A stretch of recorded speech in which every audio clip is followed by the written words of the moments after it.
search for Bulacan's culinary tradition, we have been most fortunate for two families to agree to share with us their secrets, their traditional recipes. These are the Bautista family of Malolos and the Enriquez family of Bulacan, Bulacan.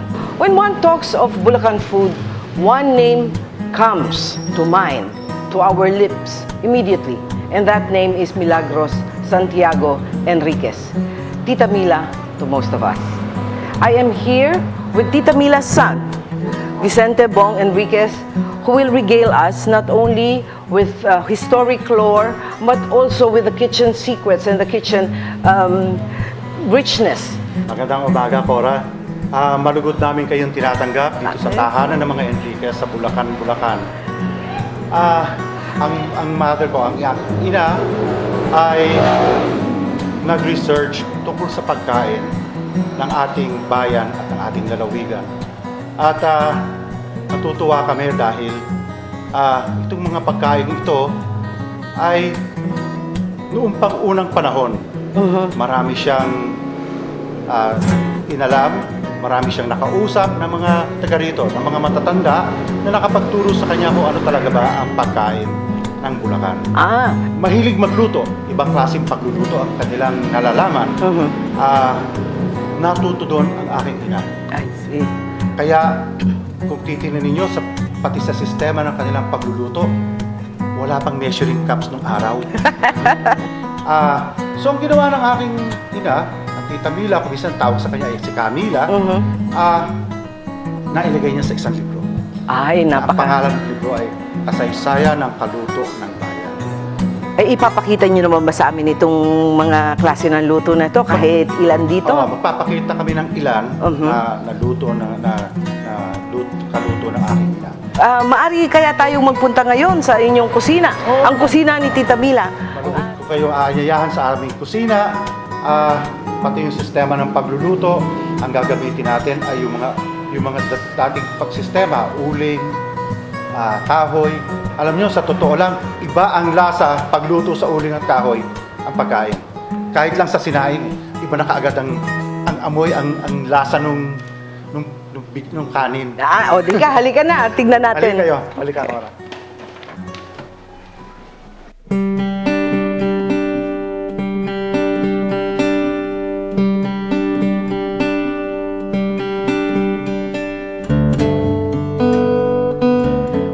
Kitchen of Tita Mila, and this is where she was most comfortable in. Every time I spoke with Tita Mila, about 90% of the conversation was about food. I am joined in the kitchen by Risa Hernandez, Tita Mila's niece, and Sam Enriquez, Tita Mila's granddaughter, who looks most like her. And according to family lore, siya yung unang tagatikim at paboritong tagatikim ni Tita Mila ng kanyang mga niluluto. Of Tita Mila's wide repertoire in the kitchen, ano yung ipapakita mo sa amin? Ma'am, bale, ito yung very famous niya na hamon Bulacan. Ito po yung mga ingredients ng hamon Bulacan. Bale, ang kailangan po natin dito ay liempo ng baboy. Okay. Yun po yung ginagamit. So, habang hinahalo po ni Sam yung ating asukal, asin, at ngayon po ang ginagamit na po natin, Prague powder. Ano? Prague powder. Prague powder. Pink salt ang tawag. Pink salt, nila. okay. Opo, pero before po, salitre po. Okay. So, hahaluin po ni Sam yan, kasi po yan yung curing solution. Ito pong ating liempo ay i-cure po ng 3 to 5 days. So, 3 to 5 days? Opo. Okay. Ito naman pong liempo natin, habang hinahalo ni Sam yung ating curing solution, tatanggalan ko po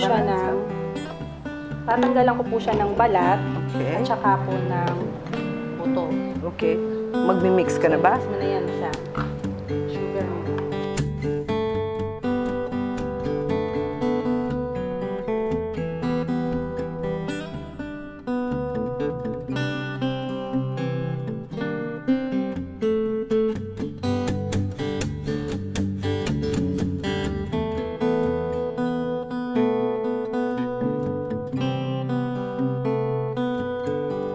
So, ang gagawin na po nating susunod dito ay tutusukin po natin siya. So unlike po nung sa pige na iniiniksyonan, ito po medyo madali-dali kasi po tutusukin lang po natin siya.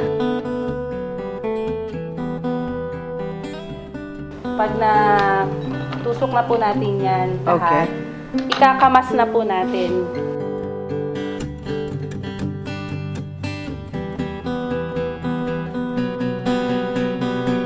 So for 1 kilo, ang nilalagay, ilang sugar, ilang salt, at saka ilang keso? 4 tablespoon po na sugar, 2 tablespoon na salt, Okay. and 1 tablespoon na breakdown. Okay. Nakapaghanda ka na 5 days before at ito ang itsura nung... Ito yung itsura niya after 5 days. So nagiging liquid yung salt, yung curing solution, no? So, ang susunod po natin na gagawin dito, huhugasan po natin siyang maigi. Tapos po, pakukuluan na po natin. I see.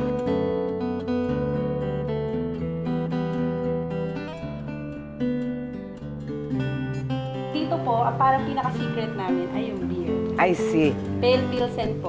Pale Pilsen.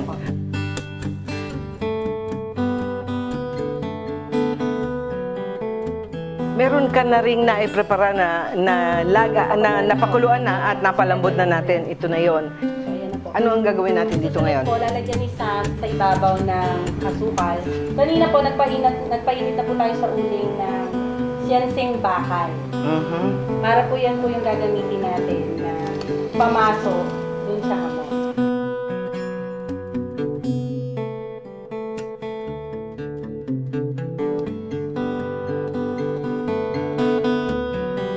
Ito na siguro yung last phase mo? Opo, papasukin na po yan.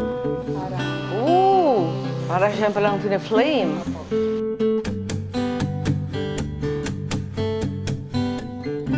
Ma'am, yan po ang hamon Bulakenyan ni Tita Micael.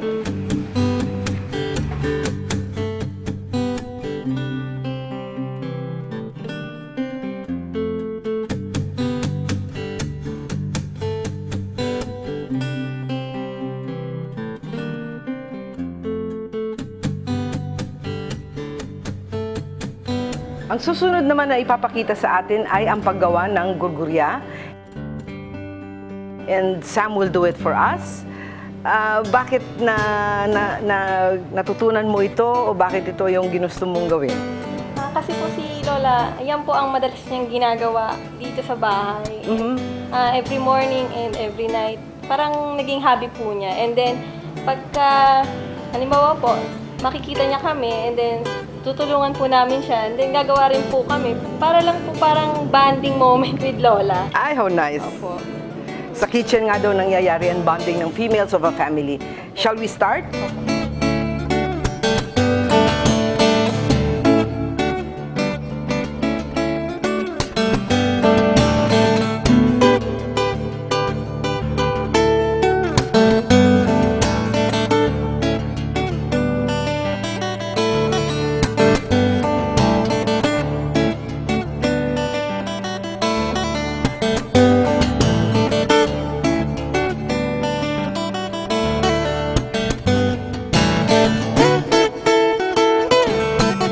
Ito po yung sinasabi namin na medyo tedious kasi po gawa na, gagawin mo pa siya ulit. So ito po, gawa na siya. Pero Gawin pa po natin siya ulit.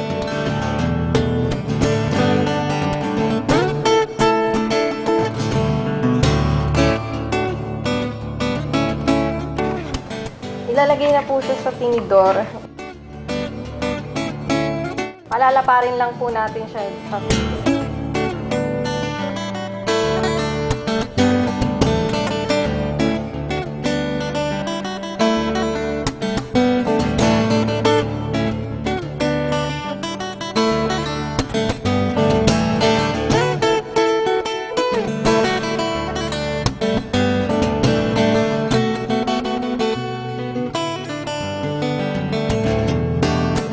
So kung gagamitin, may dalawa po kaming panimpla, pang flavor. Yung po yung kalumata leaves at saka po daya. Pag po daya, yung rind po ang gagawin Okay. sa kakayurin.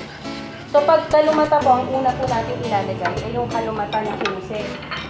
Ibig sabihin po, pinunis. Kasama niyo po siya. Pag po kalumata. Okay.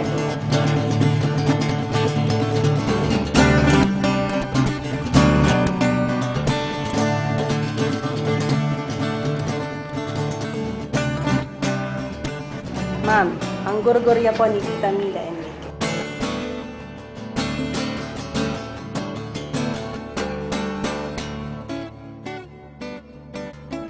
Amin po ngayong hinahanda sa inyo ang merienda ng kahapon ni Tita Mila. Ito po ang gurgurya na pwede po nating partner sa kalumatati, hot or cold. At ito naman po ang Siyempre po ang hamon Bolakenya na pwede naman po nating i-partner dito po sa bowling.